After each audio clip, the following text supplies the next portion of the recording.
Corellia est la planète principale du système corellien, composée aussi des planètes Sélonia, Dral, Tralus et Talus. La planète est aussi connue comme le lieu de naissance des figures de proue de la Nouvelle République, comme Han Solo, ainsi que de beaucoup de soldats de l'Alliance rebelle comme Wedge Antilles. Corellia est connue à travers la galaxie pour son commerce de vaisseaux spatiaux, mais surtout car c'est un pilier de la création de la République galactique avec Coruscant et Duro, et aussi de l'élaboration de l'hyperdrive qui a ensuite permis de relier toutes les planètes de la galaxie par voie commerciale. On lui doit bien ça quand même. Corellia a dû subir pas mal de différents gouvernements au cours des siècles, mais contrairement à Coruscant, elle a tenu sa réputation assez longtemps. Aujourd'hui, découvrons l'histoire de Corellia, une planète riche dans les deux sens du terme.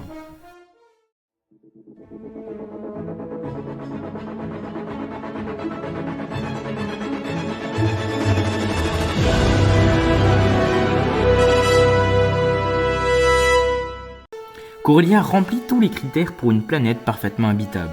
Une air respirable, un climat tempéré et un terrain prospère constitué principalement de forêts, de plaines, de montagnes et d'un marécage et d'un océan. Étant une planète très vivable, on y retrouve des terrains urbains dont le principal est la capitale de la planète, Coronet City. En dehors de ces paysages urbains, différentes communautés rurales se sont regroupées en villages. Corellia est aussi le siège de géants économiques qui dirigent les chantiers navals de la planète. Ces entreprises étant riches, leurs décisions juridiques prennent une ampleur sur l'intégralité de la planète. Mais si je vous raconte tout ça avant, vous allez être perdu. Prenons place au tout début, à son origine. Comme la plupart des systèmes du monde du noyau, le peuple corellien était d'abord esclave des Rakata de l'Empire Infini. Mais lorsqu'une épidémie de peste touche cette espèce, le peuple se révolte et gagne leur indépendance vers 25 000 avant la bataille de Yavin. Pendant 200 ans, les ingénieurs corelliens travaillent sur le développement du réacteur hyperspatial pour relier les planètes du monde du noyau comme Coruscant ou Duro. Ils y parviennent en moins 25 053 et deviennent l'un des fondateurs de la République. Très vite, Corellia accueille beaucoup d'usines d'armement et de construction navale. Elle devient une puissance économique et politique galactique. Elle parvient aussi à étendre son influence en colonisant une dizaine de planètes. Système qui se fera appeler par la suite système corellien. Corellia est aussi un lieu important pour les Jedi. Bien que ceux-ci soient originaires de Titon, un groupe de Jedi et les Jedi corelliens adoptent des traditions différentes par rapport à leurs semblables. Une dizaine d'années avant la Troisième Guerre Galactique, Corellia est assiégée par l'Empire Sith. Elle réussit après un conflit de grande envergure à retrouver sa liberté. En moins 3627, Dark Malgus envahit la planète pour détruire les chantiers navals de la République, le complexe méridien. Il envoie 2 flottes composées de dreadnoughts combattre sur le complexe méridien. La République est déjà en difficulté quand une 3e flotte dirigée par Krovos arrive et bombarde les forces militaires et les civils. C'est la fin pour le complexe méridien. Mais les Jedi corelliens, les Séloniens, les Dral, avec le soutien de la République, s'allient pour contrer l'invasion. La flotte de l'Alliance éternelle est créée. Cette bataille met Coronet City en flammes et fait aussi des milliers de morts dans tous les camps. Si dans un premier temps, Dark Malgus s'empare de la planète, la République parvient à reprendre son contrôle en tuant Dark Decimus et en tuant quasiment Dark Malgus. Durant la Haute République, Corellia est d'abord une monarchie en raison de sa famille royale, les Solo, mais a subi beaucoup de changements politiques au cours de ces siècles, passant d'une monarchie absolue à une kleptocratie pour devenir au final une démocratie parlementaire. Les entreprises de grande envergure dans la CEC, la Corella Mining Corporation, étaient en concurrence avec la Fédération du Commerce. Si je vous parle de ça, c'est qu'en moins 150, ces entreprises renversent la démocratie pour créer un gouvernement plus ouvert au commerce, appelé le dictat. Durant cette période funeste de la guerre des clones, aucune invasion n'a eu lieu sur Corellia. Ne serait-ce que les séparatistes ont tenté d'infiltrer la planète en construisant une usine droïde. Le but était de déployer des droïdes au sol pendant que le gros de la force serait en train de combattre dans l'espace. Le secteur corellien était très bien gardé par la CEI, et celle-ci frappa directement sur les forces séparatistes sur Coruscant, ce qui affaiblit considérablement la flotte séparatiste. Au final, l'usine ne fut jamais mise en marche et le plan d'attaque est renoncé en raison de la puissance de feu de la CEI. En -2, un troisième traité corélien est signé. Il unifie 3 grandes factions opposées à Palpatine.